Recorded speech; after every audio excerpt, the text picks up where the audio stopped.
大家好，我是牛奶。接上集讲到，萧炎成功偷学曹颖的魂技，魂殿之人夜半偷袭萧炎，却被玄空子坏了好事。玄空子告诉萧炎，关于他的情报就是玄冥宗透露给魂殿那黑袍人的。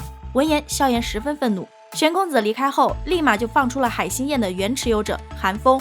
面对萧炎的询问，韩风起初并不愿意说自己当初究竟将海心宴送给了哪一位魂殿中人，可被无形火焰煅烧的恐惧，最终还是令他松了口。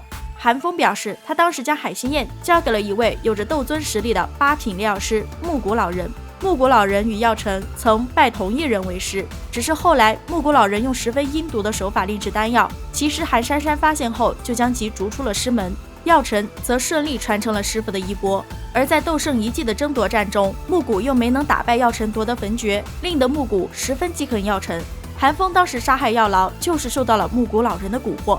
明白其中关联之后，萧炎清楚木谷老人一击未中，必定不会死心。不过他也没那胆子明目张胆的再来，为今之计还是先得先进丹会前10，将3000焰炎火搞到手再说。理清思路，收回韩风的灵魂体之后，萧炎就转身回了房。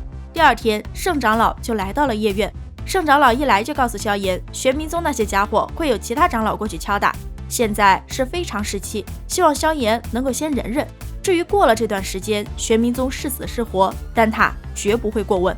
萧炎明白丹塔的难处，梯子都已经搭好了，他也就顺势应了。见萧炎是个明事理的，圣长老也承诺不会让萧炎白白受委屈，只要去了丹塔，曹颖修炼的魂技卷轴就给萧炎参悟。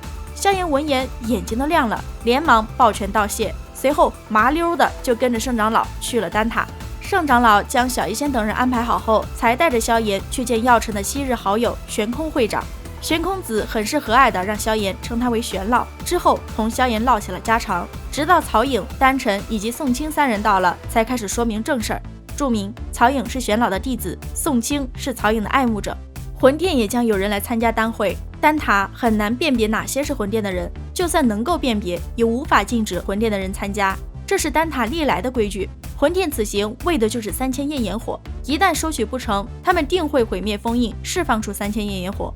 而3000焰炎火由于被丹塔长期封印，怨念十分的大，若是被放出，必然会对丹域进行报复性攻击。因此，玄老希望萧炎等人能够阻止魂殿得到3000焰炎火。玄老嘱咐几人，在这最后的7天内，尽量待在丹塔之内，防止魂殿之人暗中使手段。萧炎几人自然是没有不同意的，随手取过一卷卷轴扔给萧炎后，玄空子就让这几个小崽子滚了。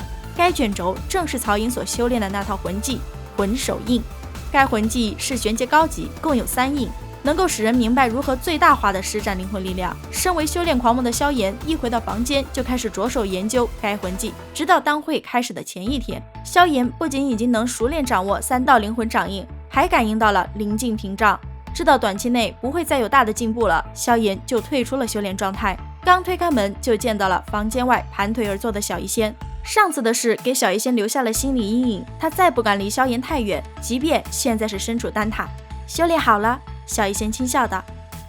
辛苦你了。萧炎也是一笑道，真要谢的话，光是这一点可不够哦。小医仙道，随后似是想到了什么，突然就红了脸，立马转移话题，接着道，你闭关期间，那曹颖来找过你一次，不过被我阻了回去。你不会怪我打扰你的好事吧？闻言，萧炎先是一愣，随后就苦笑道，我跟他又不熟，能有什么好事？而且那女人也不是省油的灯，我也不想跟她走得太近。小医仙这才满意的点了点头，随后又想开口说点什么，叶虫、新兰、天火尊者他们就来了。叶虫给萧炎带来了2株万年青灵藤以及1枚血晶腰果。叶家当然是没有这么厚的家底的，都是丹塔那边送过来的，知晓是玄空子开的后门。萧炎在心里对着玄空子道谢了一声，就将药材收起来了，又同几人闲聊了几句后，众人才各自散开，静待第2天的到来。随着一道清脆的钟仪声响起，丹会正式拉开序幕。玄空子负责控场介绍，丹会同往昔一样分为3个步骤，只要通过3项选拔，最后依然屹立者便是本届丹会的冠军。而冠军不仅能够获得丹塔巨头候选者的名额，还能得到一卷远古的灵魂修炼之法。玄空子的话令得全场的炼药师都沸腾了起来，那可是远古的修炼灵魂之法，要是拿到手了，踏足8品甚至9品层次将不再是梦，没有任何一位炼药师能够抵挡他的诱惑，萧炎也一样。随着玄空子宣布开始的声音落下，5品以上的参赛者们铺天盖地地冲向了第一关灵魂幻境。幻境内都是浓郁的深灰色气体，目光所及的地方不足100米，视线范围内还有着一些肉眼可见的扭曲空间。想要成功闯出这片区域，那么便是得摸清其中的空间扭曲痕迹。对于一些寻常的炼药师来说，在这种几乎变成瞎子的情况下，摸清那复杂的空间痕迹是相当困难的。可萧炎就不是常人，他强大的灵魂感知力在这里虽然受到了一些压制，但想要通关就跟玩儿一样，毫无压力。幻境里时不时的出现一些萧炎非常熟悉的人，一开始萧炎还看一看他们的演技，之后就完全没有兴趣了，化身成为一个抹得感情的通关机器。半个小时后，萧炎终于到达了进入丹界的空间通道前。这一片颇为宽敞的空地之上，已经有着不少或坐或立的人影，而且个个气息不弱。在这里，萧炎熟悉一点的就是曹颖和宋清。曹颖冲着萧炎就是妖娆一笑，快来跟我组队的意图很明显。萧炎见状也是冲着二人微微一笑，然后转身就走了。毕竟不熟，还得随时提防着被捅刀子，他不傻也不疯。曹颖见自己百试不爽的招数几次在萧炎身上碰壁，鼻子都气歪了，一口银牙也快磨平了。萧炎却是老神在在的研究起了通道前的奇龟老人。假寐状态的老者似是感应到了萧炎的视线，猛地睁开双眼瞥了萧炎一眼，之后有气无力的介绍起了规则。正式进入丹界之前，每个人都可以领到一张任务药单，丹界的地图和1枚空间石，将药单上的药材收集齐全，就算顺利通关。地图有标识大概地点，空间石是用来保命的，不过一旦使用就视为淘汰，只有10天时间完成搜寻任务。了解清楚比赛规则后，许多人迫不及待的就进入了丹界。就在萧炎也准备进入时，将萧炎的情报卖给木谷老人的陈贤走了出来，感慨萧炎命真大。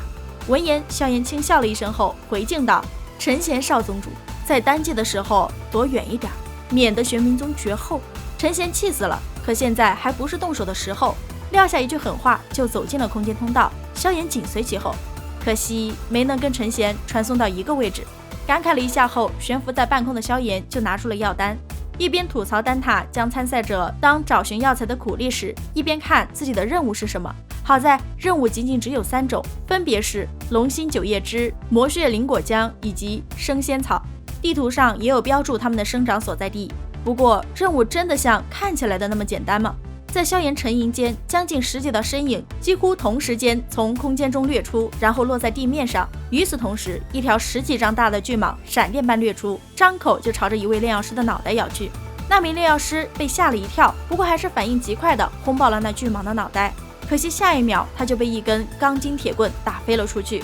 出手的是一脸横肉的大汉，为了保住小命，那名炼药师直接捏爆了空间石。见对方如此识趣，那大汉咧嘴一笑，旋即一棍子将巨蟒击飞，之后毫不客气地从巨蟒身下的沙丘里取出一块人头大小的千年地黄精。众人见状眼红极了，那大汉却是脸色一沉，冷喝道：“不想死就滚远点！”见识过大汉的凶悍，那10几名炼药师怂了。看着远远退去的众人，大汉十分不屑的道：“一群废物！”话音落，大汉手中的地黄精瞬间就溢了主，大汉顿时就爆出了许多美丽语言，直到他看见了头顶悬浮的那人。“滚吧！”萧炎道，“悬浮天际等于对方至少斗宗，知晓自己打不过。”大汉狠狠地瞪了萧炎一眼后，就带着一肚子的怒火走了。待他走远后，萧炎这才将千年地黄精收入纳戒，随后徐徐地落在地面上那坑洞处。老实说，这千年地黄精虽然珍贵，但却不足以让得萧炎太过上心。他真正感兴趣的是那更深处的东西。好了，本期分享就到此结束了，视频都看到这里了，给牛奶点个赞吧，订阅的朋友记得开启小铃铛哟，这样就不会错过牛奶的更新了。感谢您的耐心观看，拜拜，下期再见。